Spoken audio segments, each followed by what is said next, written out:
12-14 июньдә Казанда Татар дин әһелләренең 5-нче форумы эшләячәк. Бу форумның программасы бай, кызыклы, анда Болгар җыенына да катнашу һәм актуаль мәсьәләләрне тикшерү була. Бу форумның эчтәлеге программасы турында бераз сезнең белән танышканнан соң, безнең теләгебез шушы форумда тикшерәсе мәсьәләләрне алдан халык ягыннан, җәмәгатьчелек ягыннан аңлашып китәргә һәм шушы форумның мөнбәренә кайбер мәсьәләләрне чыгарырга иде. Ягъни бу безнең саф дини тапшыруда түгел, сәяси тапшыруда түгел, халык фикерен, җәмәгатьчелек фикерен һәм дин эшлекләренең дә фикерен ничек уртага салып билгеләп кую. Бу әңгәмәдә катнашалар. Бөтен дөнья татар конгрессы башкарма комитеты рәисенең беренче урынбасары Ринат Вәлиуллин. Ул мәгълүм булуынча хөкүмәт каршындагы дин эшләре шурасында җитәкләгән кеше һәм бу мәсьәләне белә торган кеше. Казан Нуры мәчетенең имам хатибы, билгеле дин эшлеклесе Рөстәм хәзрәт Зинуров. Һәм Татарстан Диния нәзарәте каршындагы Азан радиосының хезмәткәре, мөхәррире Айназ Мөхәммәтҗанов.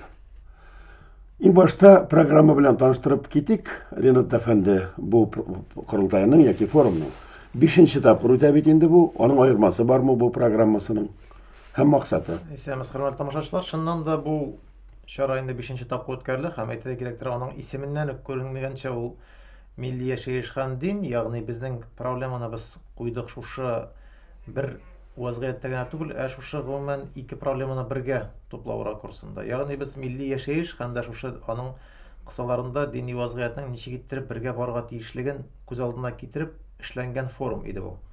Чыннан да бик истәлекле без аңа программаны эшләдек. Ул да булса безнең сексион утырышлар, аннан соң инде безнең икенче көнне пленар утырышына алып бару һәм менә сез аны әйтеп уздыгыз, иң мөһим җыеннарыбызның берсе инде 89 елдан безнең башланып киткән шушы Болгар җыеннан аларны махсус алып бару һәм дә аларны күрсәтү.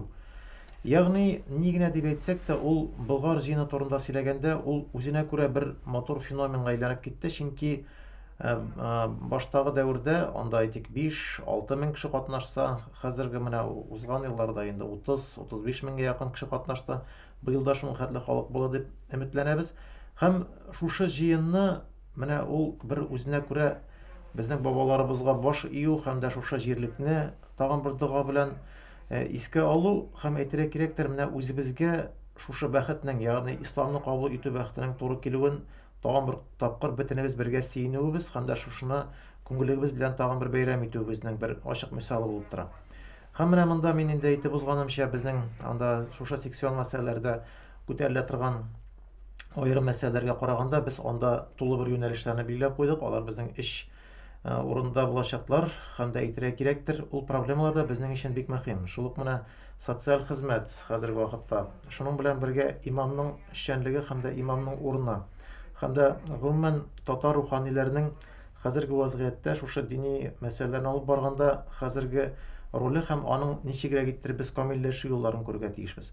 Менә шушы мәсьәләләрне хәл иткәннән соң инде билгеле пленар утырышта без үзебезнең ил җитәкчелеген, шулай ук хөкүмәт җитәкчелеген һәм дә инде үзебезнең әйдәп баручы мөфтиятләребезнең җитәкчеләренең чыгышларын өметләнәбез күрергә һәм шуның белән бергә без алардан инде проблемаларның да ничек иттереп чишелергә теләүләрен һәм дә шушы проблемаларның хәзерге вакытта мөселман өммәтен нәрсәләр борчыганын без уртага салып бер сөйләшергә уйлап торабыз.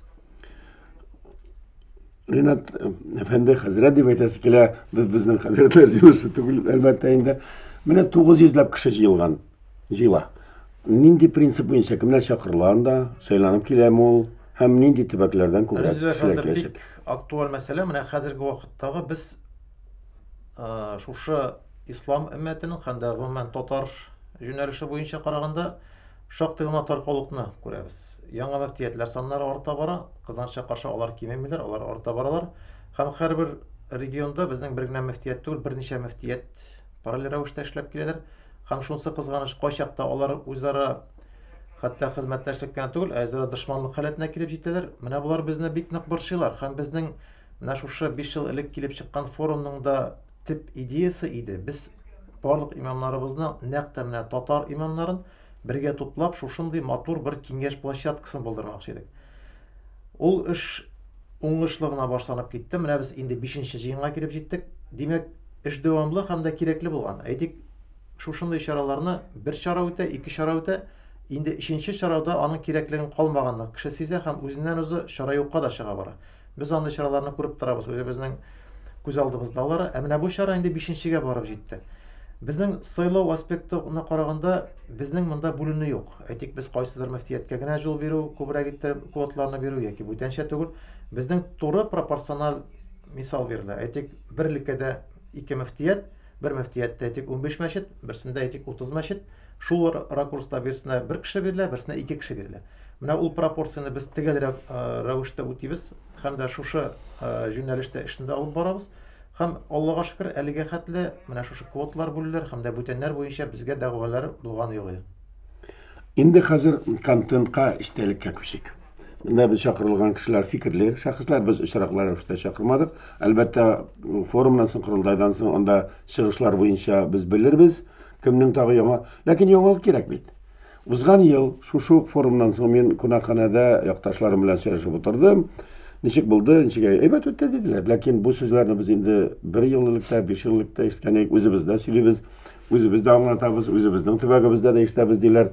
Менә бу ел нинди идеялар, тәкъдимнәр белән чыгабыз соң? Менә мине дә чакырганнар әле бер социаль хезмәт буенча секциядә катнаш дип. Мин ул форумнарда бик уртада утырып, башынан ахырга утырган кеше түгел, материалларны гына өйрәнә идем. Бу ел инде эченә дә керәсе килә. Ничек тә бу ел бит контентны, истәлекне яңартып җибәрергә кирәк иде. Бәлки күбрәк ачыклык кирәктер. Чөнки Тресенди форум ул бит ритуал. Зур җитәкчеләр, президентлар, мөфтиләр чыгыш ясыйлар. Аннан соң резолюция кабул ителә. Әйбит. Резолюцияне элеккесе ничек үтәлгән? Кем белә былтыргы резолюцияны? Нинди максатлар куелган? Иде ул 5 еллык, 4 еллык, 3 еллык, 2 еллык. Римзил әфәнде, менә монда беренчедән ассаламу алейкум ва рахматуллахи ва баракатуху. Менә сез әйтәсез, ел сайын һаман шул бер мәсьәләләр, һаман шул инде сораулар, һәм чыннан да бәлки кайбер кешеләргә туйдырып та өлгергәндер инде. Әмма ләкин уйлап карасаң, ул мәсьәләләр бит 2 ел эчендә дә, 5 ел эчендә дә хәл итә торган мәсьәләләр түгел. Әмма ләкин менә монда нидер бер мониторинг кирәк. Ягъни беренче форумнан 5нче форумга җиттек, шул ук мәсьәләләр, анда тел мәсьәләсе булсын, анда мәхәлләләр мәсьәләсе булсын, нинди үзгәрешләр. Менә шул 5 форум дәврендә менә ниндидер нокталар буенча, ниндидер күрсәткечләр буенча нинди үзгәрешләр бар. Менә шул күрсәткечләрне күрсәк, ул вакытта әйтәләбез, алгарыш бармы, юкмы? Бу беренчедән. Икенчедән, әлбәттә, максатлар куела, әмма ләкин ул максатны ашырыр өчен ниндидер махсус даими рәвештә эшләп торган бер орган кирәк. Ягъни ул лозунг булып гына калмасын өчен ниндидер аның эшчеләре булырга тиеш, аның бюджеты булырга тиеш, һәм дә әлбәттә ниндидер аның ресурсы булырга тиеш. Менә бүгенге көндә миңа калса андай ресурсларда, андай органнарда пока әлегә күренми. Инде яңа мәсьәләләргә калганда, әлбәттә, тормыш яңа мәсьәләләр гел куеп тора. Әлбәттә, яңартырга кирәк, әмма ләкин безнең төп мәсьәләләр хәл ителмичә, без алга китәлмибез дип уйлыйм. Менә Айназ әфәнде, сез мөфтият каршындагы Азан радиосында да эшлисез. Сезнең анда хәзер Хузур дигән нәшриятта, хәтта телевидениедә ешып ята. Сезгә халык мөрәҗәгать итә. Тыңлыйлар, укыйлар, укырга тиешләрдә, китапларыгыз да бар. Менә сезнең тәэсир буенча миллилек менә мәчетләрдә, мәхәлләләрдә артамы, кимиме? Һәм миллилек белән мөселманлык пропорциясе һәм бергә баруы нинди дәрәҗәдә бер-берсенә килешеп, тәңгәл килеп тора? Өчебез дә шушы мәсьәләгә җавап бирик. Миңа калса, монда Рөстәм хәзрәт менә мәчеттә эшләүче һәм халык белән иң алдынгы сафта дип әйтим, аның фикерен тыңлап карасак баштан. Сезнең, димәк, мөфтиятның мәгълүмат ресурслары тыйнаклык күрсәтә. Әлбәттә, димәк, үзегез фикер. Бисмиллаһир-рахманир-рахим. Чынлап та соңгы елларда мәчеттәге мәхәллә йөзе дип әйтик, үзгәреп бара. Мин әйтмәс идем начарлыкка дип, начар якка дип. Әлбәттә, борчый торган мәсьәләләр бар. Мин әйтмәс идем, мәсәлән, итеп Казан ягында, ләкин мәсәлән, башка өлкәләрдә, Россиянең башка җимгыятьләрендә, шул өлкәләрендә, шәһәрләрендә мәчеттәге тупланган халыкка игътибар итсәк, дөрестән дә кызганычка каршы, бәлки кызганычка каршы, бер яктан татар имамнарының һәм татар мәхәлләсенең саны кимеп бара. Әлбәттә, үзенә карата факторлары да бардыр.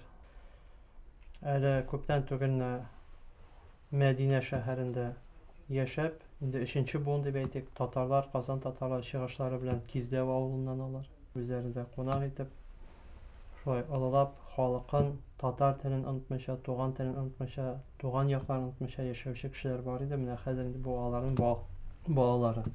3 уллары килде, олы уллары Мөхәммәд әфәнде, Ибраһим әфәнде килде һәм Мустафа әфәнде килде. Алар хәзерге вакытта Мәдинәдә яшиләр. Әйтергә кирәк, менә татар дип әйтәбез бит инде. Беләсезме, алар менә туган илләреннән күчеп Мәдинәгә урнашкач, әллә кайдагы урында урнашмаганнар, нәкъ Пәйгамбәрбез Мөхәммәд алейһиссәламның мәчете янында урнашкан булганнар. Бу минемчә менә татар халкындагы дингә карата булган мәхәббәтне, дин үзәкләренә, мәчет бит инде дин үзәгенең берсе дип әйтик, булган мәхәббәтләрен аңлатып, раслап бирә безгә. Һәм Пәйгамбәрбез Мөхәммәд алейһиссәлам мәчетен киңәйтә башлагач, менә Сауд Гарәбстан хөкүмәте безнең Казан шәһәреннән дип әйтик, Казан җирләреннән чыккан кешеләргә мөрәҗәгать итеп, шул Махмуд абыйларга, аларның әтиләренә, Әхмәд бабайга, алардан җирләрне сатып алып, шул нәтиҗәдә мәчетне киңәйтеп җибәрделәр хәзерге вакытта. Мин әйтәсем килә, менә бу татар халкының, Казан шәһәренең халкының, Казан татарларының ислам тарихына керткән өлешләре, бик зур өлешләре. Һәм менә әйтәбез бит, Мәскәүдәге татарлар белән сөйләшкән бар, Мәскәү имамнары белән сөйләшкән бар, Төмән якларында, гомумән әйткәндә, менә Сибир яклары, Урал яклары. Әлбәттә бар ул проблема. Татар яшьләре юк дип әйтеп булмый, баралар. Хәтта Мәскәүдә, мәсәлән, Мәскәүдә дә катнашалар, татар кичләрендә, татар дискотекаларында катнашалар. Ләкин менә мәчетләргә кереп, җомга намазында караганда, нәкъ сез әйткәнчә, менә татарлар сирәк күренә. Димәк, мөселманлык үссә дә татарлык кими булып чыга. Үзәң һәм тел буенча. Менә мин Монда мәчетләр үзләре гаеплеме? Мәчетләр бәлки бар урыс яки гарәп телендә генә сөйләделәр. Минемчә, менә Айнас кардәшебез белән килешер идем. Кайбер мәсьәләләрен дөрестән дә 1-3 елда гына яки 5 ел эчендә, хәтта 10-15 ел эчендә генә тишеп булмый. Бик зур тырышлык кирәк. Урта Азия җимгыятьләрен алыйк. Дагестан, Ингушетия, Чечня өлкәләрен алыйк. Менә динсезлек йогынтысы ничек әйтсәк тә аларга әзрәк тигән. Татарстан, менә Казан шәһәрләре дип әйтик, Татарстан җирләре, менә Советлар Берлеге дәүләтенең уртасында буларак, менә бу йогынты бәлки күбрәк тәэсир кылгандыр. Шуңа күрә хәзерге вакытта дөрестән дә менә имамнардан, дин әһелләреннән тора бик зур өлеш. Менә бу юнәлештә үз-үзләрен жәлләмичә, менә фидакарлык дип әйтәләр, менә шул фидакарлыкны күрсәт. Мен монда кимгә мөрәҗәгать итәргә дигәндә, чыннан да мөрәҗәгать итәргә имамнарга, чөнки алар монда җыелган икән, бу яхшы форсат. Тәкъдимем шул, менә безгә төрле проектлар булдырырга кирәк. Ул проектлар вакытлыча булсын, әмма ләкин милли гореф-гадәтләребезне, милли хазинәбезне, мирасыбызны торгызганда, менә шул төрле төбәктәге безнең хәзрәтләр белән катнашып, шул проектларны булдырсак, бик яхшы булыр. Шуңа күрә мөрәҗәгать шундый булыр. Әйдәгез төрле проектларда катнашыйк, бер-беребезнең гаебен эзләп түгел, бер-беребезгә ярдәм итеп, бергәләп кичкенә булса да эшләр эшлик. Менә шул вакытта кемнең гыйлеме, сәләте барлыгы күренә инде. Гамәл күрсәтә. Хөрмәтле тамашачылар, якынлашып килгән дин әһелләре форумына әзерлек турындагы әңгәмәдә шушында кичкенә генә тәнәфес эшлибез. Бу әңгәмәнең дәвамын икенче тапшыруда карагыз.